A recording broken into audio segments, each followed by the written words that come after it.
이 프로그램은 모든 연령의 시청자가 시청할 수 있는 프로그램입니다.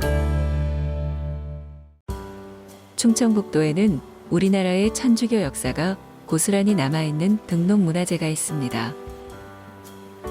2002년 국가등록문화재 제8호로 등록되어 있는 대한성공회 진천성당이 진천군에 자리하고 있고, 2023년에는 증평성당의 메리놀 시약소가 충청북도 등록문화재 3호로 등재되었으며, 동시에 음성의 대한성공회 음성성당이 충청북도 등록문화재 4호로 등재되었습니다. 모두 한옥성당의 토착화 단계를 보여주는 대표적인 사례로 문화적으로 매우 중요한 유산입니다. 역사적 의미와 건축적 가치를 모두 들여다볼 수 있는 우리의 소중한 문화유산을 만나보겠습니다.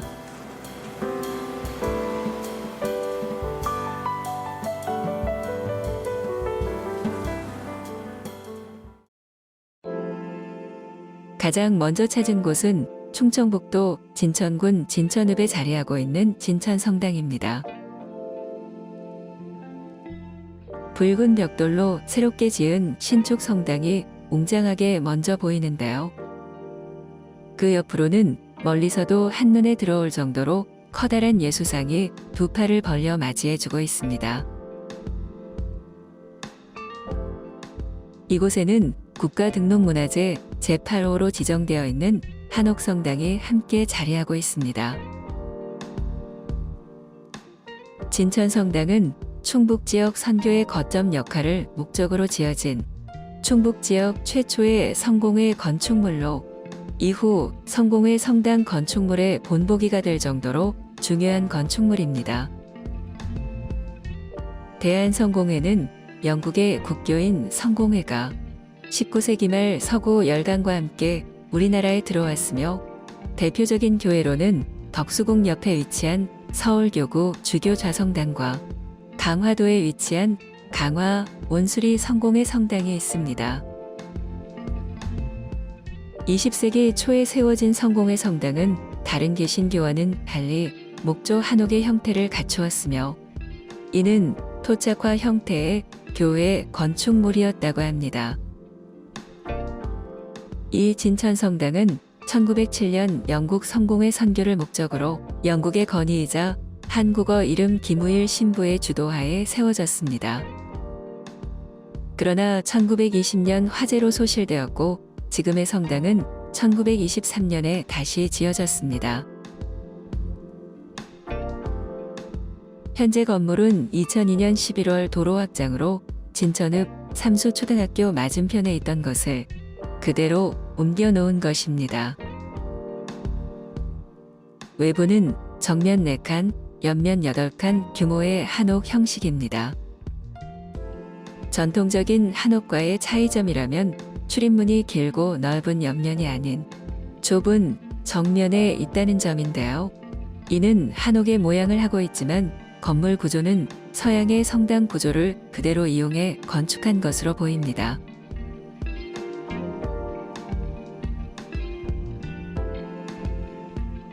종교시설이긴 하지만 대한민국 근대문화 유산인 만큼 종교시설과 신자들의 종교활동에 방해되지 않은 조건 하에서는 언제든 방문하여 둘러볼 수 있다고 합니다.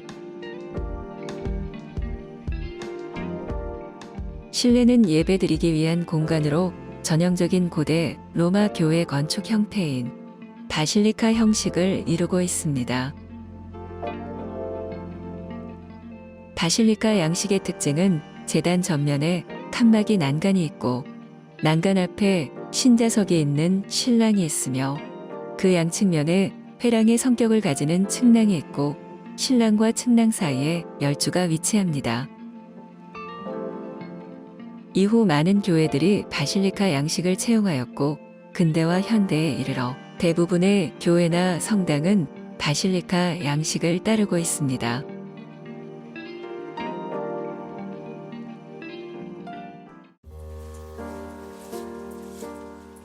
바실리카 양식을 따르고 있는 진천성당의 내부는 전체적으로 목재를 사용하여 한옥의 느낌이 더욱 물씬 풍기고 있습니다.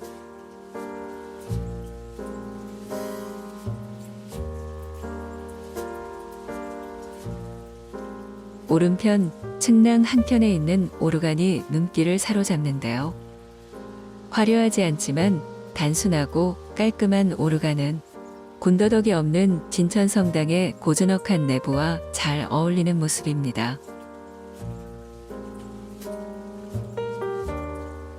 목재가 그대로 노출되어 있는 천장은 한옥의 멋을 더욱 살려주고 있습니다. 또한 벽면에 가득하게 차 있는 빛바랜 흑백 사진들이 오랜 역사의 흔적을 보여주고 있습니다. 진천성당에 처음 건립되었을 당시에는 학교와 병원 등을 포함하여 60칸 정도의 규모였다고 합니다. 당시 건축 자재가 부족해 대부분의 목재들은 백두산의 나무를 베어 서해바다를 통해 뗏목으로 날랐다고 하니 성당을 짓기 위한 그들의 염원은 대단했던 것으로 보입니다.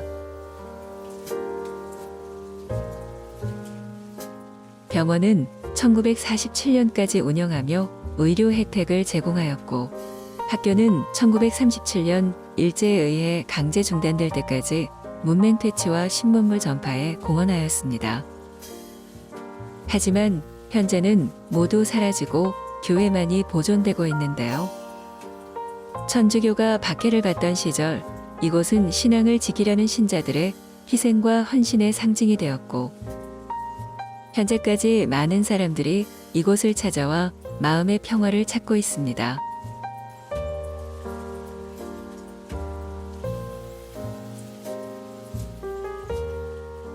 진천성당은 단순한 건축물을 넘어 신앙과 역사의 상징으로 남아 있습니다. 종교를 떠나서 종교시설은 마음이 정화된 듯 차분해지고 평안해지는 곳입니다.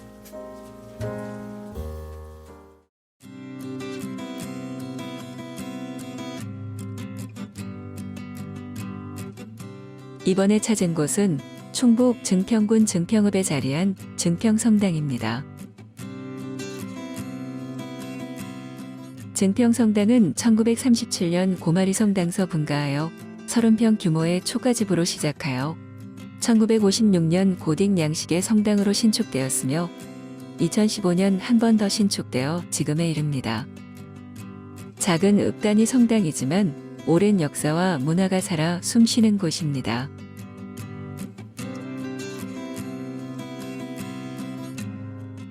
증평성당 맞은편에는 이곳을 찾은 이유인 메리노레원 시약소가 자리하고 있는데요. 메리노레원 시약소는 2023년 6월 충청북도 등록문화재 3호이자 증평 등록문화재 1호로 지정되었습니다.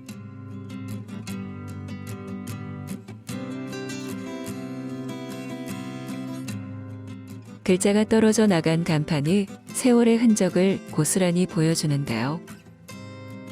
목조와 시멘트 블록으로 된 건물로 1957년 2월에 지었으며 천주교 증평성당이 관리하고 있습니다.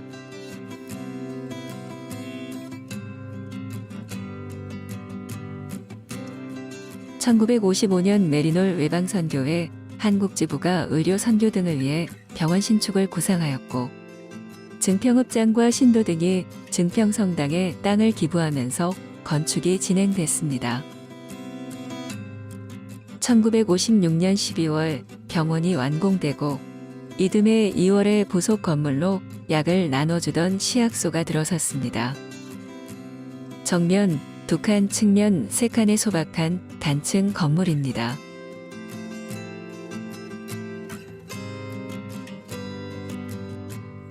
시약소는 메리놀 의원 부속시설로 환자 대기 장소, 예방접종, 약 제조 등이 이루어지던 공간이었습니다.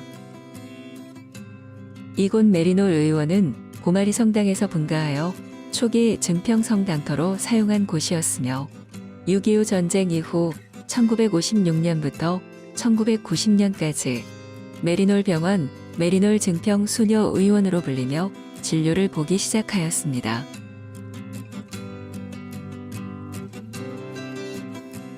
천장은 수십 년 전의 모습을 현재까지 그대로 유지하고 있습니다.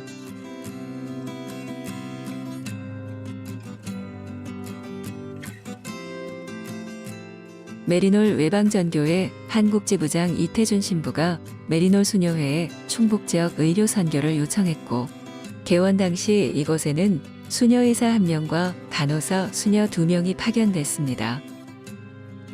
내과, 산부인과 소아과로 시작하여 괴산, 진천, 음성, 주덕, 미원, 오송, 오창, 청주 등 17공소를 순회 진료하였습니다.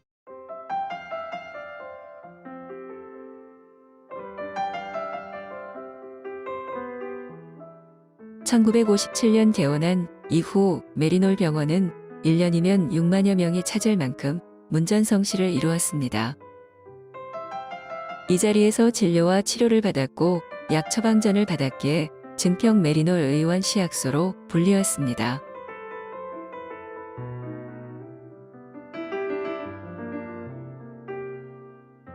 국민 건강에 대한 책임이 정부의 권한으로 넘어가는 등 의료 환경이 급격히 변하면서 1987년 폐업이 결정된 뒤 1990년 8월 31일 문을 닫았습니다. 이는 우리나라 국민건강보험 확대, 병원 수의 증가, 의료인들의 배출 등에 힘입은 것으로, 메리놀 병원 시약소의 운영, 폐업 등의 역사는 우리나라의 병원 발달 과정을 알 수 있게 하는 귀한 자료입니다.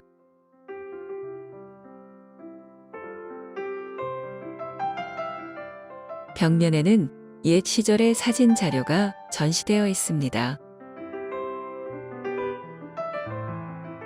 메리놀 의원은 개원 1년 후인 1957년부터 내과, 산부인과, 소아과를 시작으로 외래 진료를 실시했습니다. 그때만 해도 병원이 없던 시절이라 진료를 위해 방문했던 사람들이 새벽부터 병원 앞에서부터 증평지서까지 500m 넘게 환자와 그 가족들이 줄을 서는 진풍경이 펼쳐졌습니다. 리어커를 타고 온 사람, 길바닥에 누운 사람, 뱀에 물려 독이 퍼진 사람, 악성 피부병에 걸린 사람 등이 대다수였는데요. 특히 뱀독 치료로 유명해 충북은 물론 제주 등 전국에서 뱀에 물린 사람들이 찾아와 독을 빼고 썩어가던 상처를 치료받았습니다. 1963년에는 예방의학 클리닉을 개설하여 42명의 아이가 처음 예방접종을 받았습니다.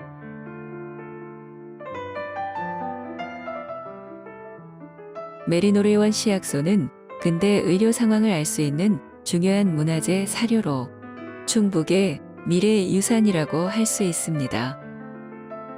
메리놀 병원 시약소는 1956년 개원하여 1990년까지 34년간 충청북도의 병원 발전사를 품고 있습니다.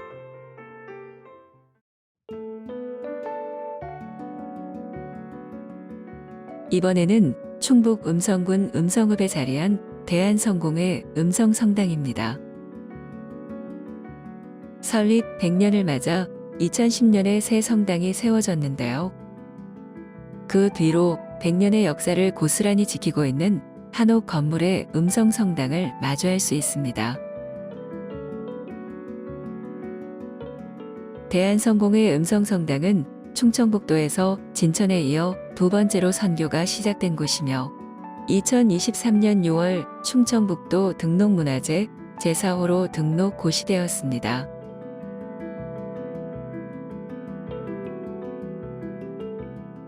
대한성공회 음성성당은 대한성공회 충북지역의 선교 계보를 확인할 수 있는 종교 건축물로 독특한 한옥성당의 토착화 단계 형식을 보여줍니다. 근대 건축물로는 찾기 힘든 사례로 서양 건축의 수용과 전통 건축의 근대적 변화를 조명할 수 있는 건축사적 의의를 지닌 문화유산으로 그 가치가 높게 평가되어 또 등록문화재가 되었습니다. 외부는 정면 3칸, 측면 5칸 규모의 장방형 평면으로 서쪽에 출입구가 있고 동쪽에 제단을 두었습니다. 외형적으로 보았을 때 우리나라의 전통적인 한옥 목조 건축 양식을 따르고 있습니다.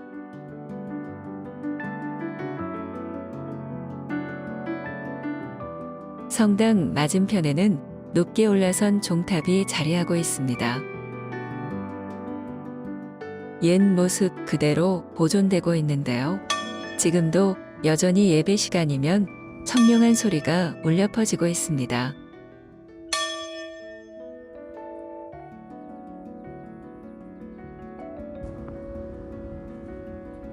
파란 하늘과 하얀 구름의 평화로운 풍경 속에 오뚝선 종탑과 성당의 모습은 한없이 여유롭고 아름다워 보입니다.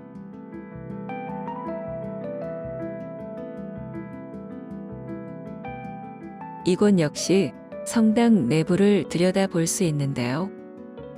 이 성당은 서양의 바실리카 양식의 교회 건축 공간 구성을 따르고 있으나 내부는 기둥, 보등 전통 한옥 목조 구조로 지어져 있습니다.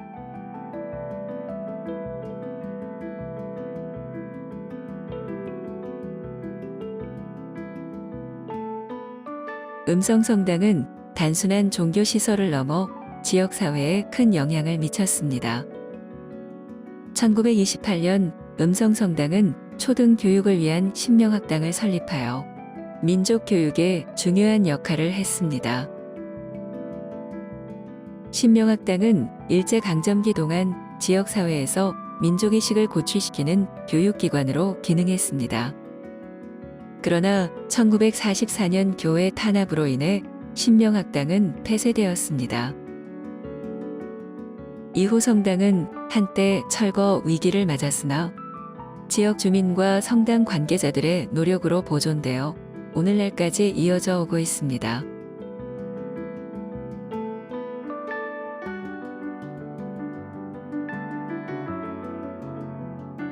건물 내부 천장에는 주강생 1923년 10월 7일 상냥이란 글이 있습니다.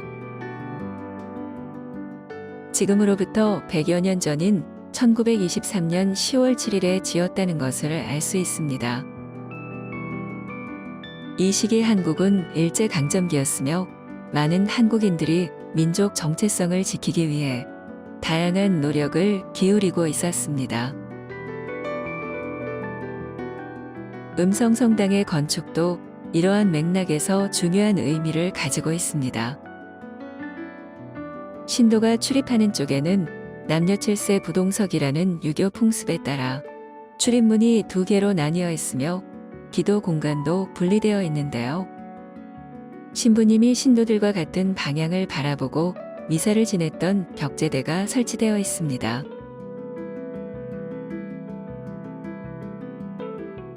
또 한옥성당이면서 스테인글라스가 남아있는 점은 채광을 통해 제대 부분의 신비로움을 극대화하기 위한 장치로 음성성당만의 독특한 특징이라고 할 수 있습니다.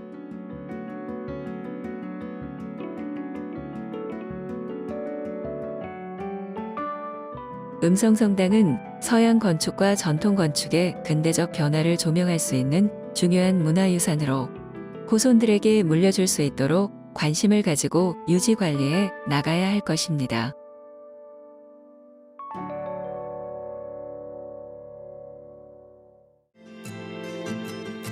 지금까지 만나본 성당들은 단순한 종교시설을 넘어 지역사회와 교육에 기여한 역사적 의미와 독특한 건축적 가치를 지닌 문화유산입니다. 그 역사적 가치를 보존하고 역사적 유산을 넘어 지역 문화의 중심지로 자리 잡으면 좋겠습니다.